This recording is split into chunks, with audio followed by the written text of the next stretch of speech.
Hello, I will be reading The Journey Back. It is from Priscilla Cummings. It is the second book to the Red Kayak. The first book, Red Kayak, is available if you search Red Kayak PDF in Google for free.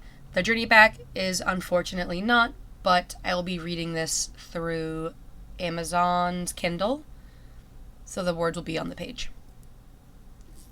We start with a map. You can feel free to pause the video to look at this map. It may be useful in reference during reading. Table of contents, there's 26 chapters. Running Away Will Never Make You Free from Kenny Loggins. And we start with chapter 1. It was my birthday the day I made up my mind to leave. I'd been thinking seriously about escaping for nearly a week, ever since visiting day, when Mom showed up and I could see nothing had changed at home. Then, that night, someone peed in one pair of my boots. But that birthday cake was the trigger. It set everything in motion, and by then, I had a plan. Bet you didn't think losers in prison could actually get a birthday cake, did ya? But yeah, we did. The last Friday of each month, we celebrated, if you can call it that, in the cafeteria after evening rec and showers. Mrs. Fielder, our sweaty-faced cook, brought in this big chocolate cake in a pan with white frosting, blue gel writing, sprinkles, a couple candles, the works. I was 14 years old. What's so pathetic is that it was the first birthday cake I had in about 8 years. Wouldn't have been half bad, I guess, getting a birthday cake for once, even if I did have to share it with the other September birthdays. But the minute I saw what was written on the cake, my stomach clenched up and my breath caught in my throat. Tio's name was on it too. Just me and Tio. Digger and Tio, Mrs. Fielder announced way too cheerfully. It was creepy hearing our two names strung together like that. But Mrs. Fielder didn't have a clue. Looking rather pleased, she set the cake down on the cafeteria table in front of us, while most of the boys slumped back in their plastic chairs, saying a pitiful version of Happy Birthday. Some of them didn't sing at all, and even those who did, you can tell no one had his heart in it. They just wanted to get it over with so they could eat the cake, which we would all agree is far better than half a bologna sandwich on dry bread and rancid fruit juice for our evening snack. Their voices rose with a tad more enthusiasm toward the end. Digger and Tio, while my head spun like crazy because the bottom line was this. My name was written above Tio's on the cake, which meant things would come to a head fast. Digger, go ahead and make a wish, Mr. Rankin said. If I had to pick one, Mr. R was probably my favorite counselor. He set his beefy hands on his hips and, as he caught my eyes, smiled kindly and nodded once. We had a talk that afternoon about if/then thinking. You know, if you do this, then that might happen. And he was probably hopeful some of it sank in. Blow out one candle, he instructed, then let Tio blow out the other one. I knew this was a test, and I had to make up my mind quickly. I could breathe slow, count backwards from 10, try to go on with the flow, but I was burning inside because I still wasn't over the humiliation of walking around in those damp, stinky boots a week ago. Ever tried to clean urine out of your shoes with a Kleenex? Let me tell you, it doesn't work very well. Everywhere I went, I stunk up the place.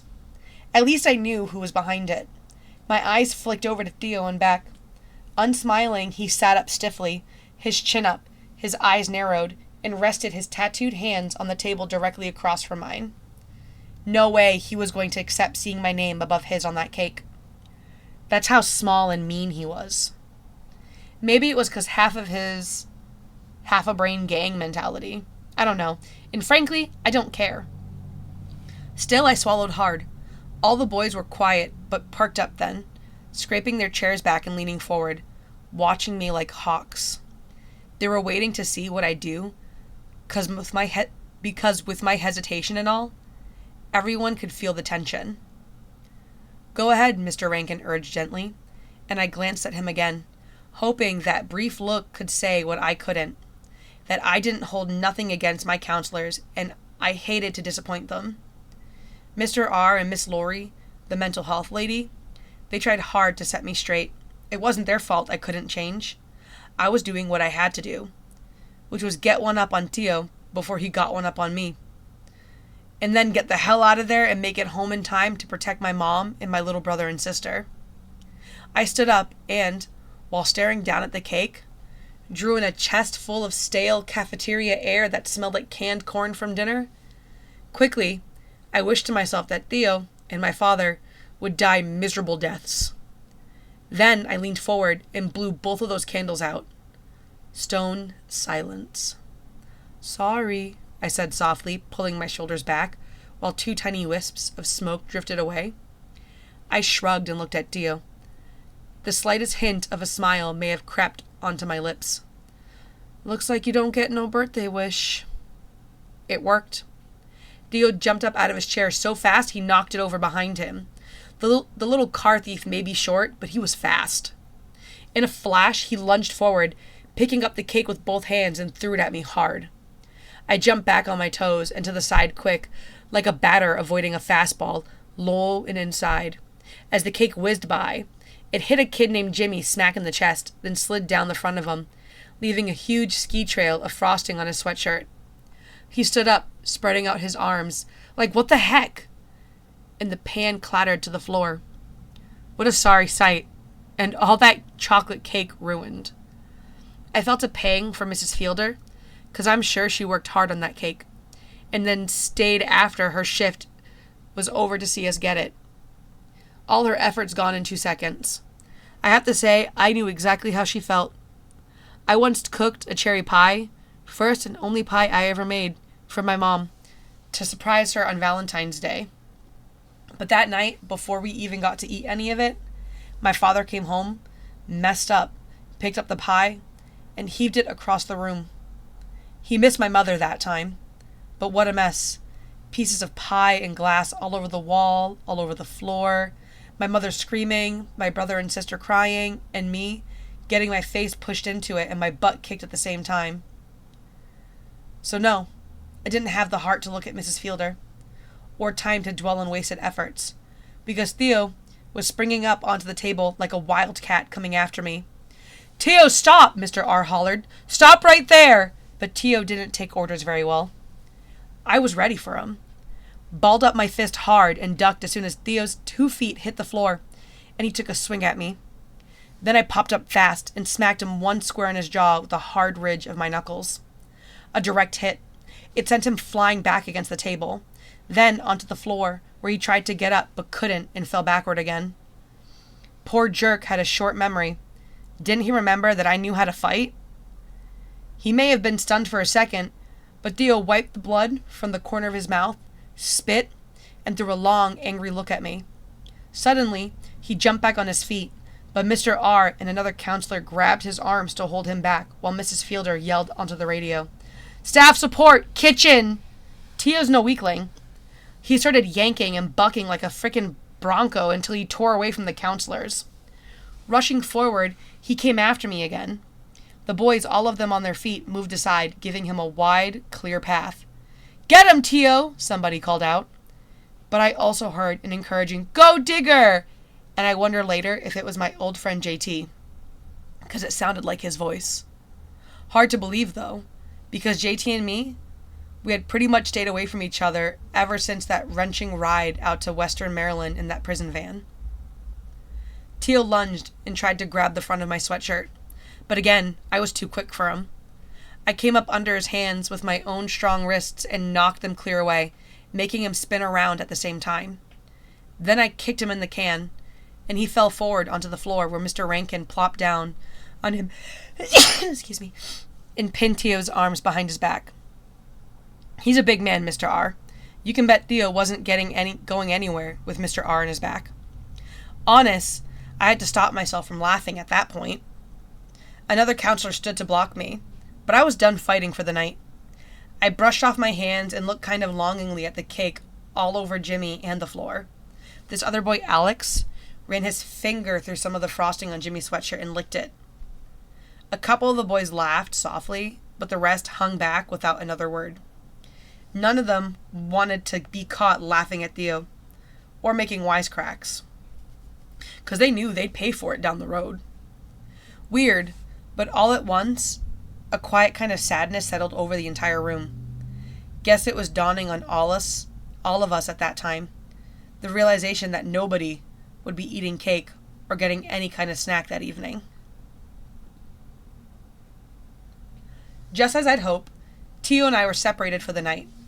It was a gamble for me, starting that fight, but it paid off because they took Theo to stay in the nurse's office where he could be supervised. I was sure I'd be punished too, but like I said, I didn't plan to be around, so it didn't bother me. Mostly, I wanted Theo out of the dorm that night so I could finish up what I had to do and get out of there. Most nights, I'd lie in that hard bed for hours, thinking back on the crime that put me and JT at Cliffside Youth Detention Center for 9 months. We sabotaged a kayak, is what we did. Put holes in it so it would sink. It started out as a practical joke, but it went way the heck wrong because a little boy died on an account of what we did. What I did, anyway. Believe me, what I did is 100-pound weight I got to carry around for the rest of my life. But that didn't mean my mom and my brother and sister had to suffer too, which is why I was breaking out of that place. So that night, my mind was focused on something other than my crime. In the morning, the day I escaped, I was all business. I had KP duty, so 4 of us, me, Haynes, Jake, and Tajuan, were up at 6 a.m., half an hour before the others. We dressed quickly, made up our beds for inspection, and then walked over to the dining hall with the counselor.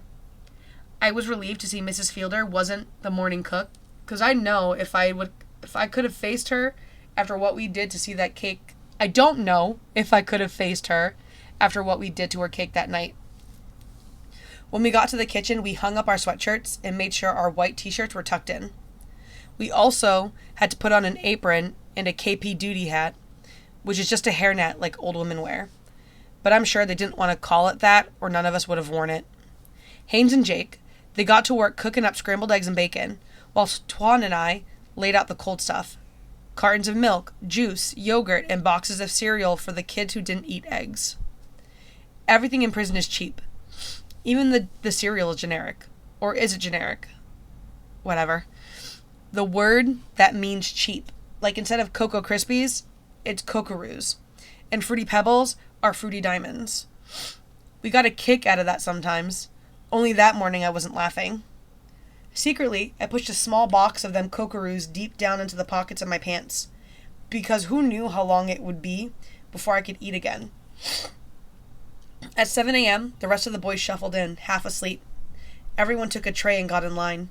I ate as much as we were all allowed and drank an extra carton of milk, then went back behind the counter to start cleanup. While the others left, us guys on KP started washing dishes, sweeping the floors, and putting stuff away. Here's where it got hairy. At 8 a.m., classes started. It was Saturday morning, so we didn't have English or math. Instead, we had this class in drug education and life skills. We were supposed to bring our notebooks with us to breakfast and go straight to the classroom when we finished KP. But what I did was tell Mr. R, who taught the class, that I forgot my notebook and could I please run back and get it. I knew he'd walk me back to the dorm, but I was hoping he wouldn't actually go all the way in there with me. And he didn't. Alone in the dorm, I moved fast. First, I got the notebook from the little shelf above where I keep my boots at the end of my bed. Then I moved 5 beds down the line to Theo's. I had wanted to do this the night before, but the stupid guard didn't nod off with his head down on the desk around 3 a.m., the way he usually does. I turned around to be sure no one else was there and put my notebook on the bed behind me. Then I flipped back the blankets on Theo's bed, yanked down the zipper of my pants, and peed all over his sheets and pillow with everything I had. Quickly, I zipped back up and redid the covers. Tucked them in too, nice and neat. Ha! Wait till he got a whiff on that, I thought. Stage 3 of our moral judgment developmental program said to treat others as you would have them treat you. Otherwise known as the golden rule, right? He did it to me, so I guess he wanted me to do it to him too. Quickly, I scooped up my notebook and rushed back outside. Right then, that's when I heard the garbage truck coming in, and my heart started pounding. "Shoot!" I exclaimed. "What now?" Mr. R asked. He was pretty annoyed by then. "Cook asked me to put out the garbage. It won't take a minute. Please, I don't want them to get any madder at me." Mr. R shook his head, but then he said, "All right, go." I stared at him, kind of paralyzed by the thought of what I was about to do. "Go!" he hollered, throwing up his hands. "The guys are waiting. Get up to the classroom as soon as you're done." He pointed a finger at my face. "I'll be watching for you." I knew he was giving me yet another chance, and it hurt. It really hurt to do this to Mr. R. But while he walked up the hill toward the classrooms, I marched briskly in the opposite direction toward the dining hall. When I opened the door, I could see some frozen pie shells set out on the counter to thaw, and I could hear pots clanging in the back. It was just the cook. The other boys had gone on to class, and no one else was around. Peering out the door one more time, I checked to be sure my counselor was still walking away before I kneeled and set my notebook on the floor. Then I stepped back outside and bolted around the corner. It was my one and only chance, and my heart beat double time because I knew that if I went ahead with the plan, there was no turning back and plenty of risk along the way. But I was ready. And the way my life was going, I figured I had nothing else to lose, so there was no stopping me. All right, that brings us to the end of chapter 1 of The Journey Back.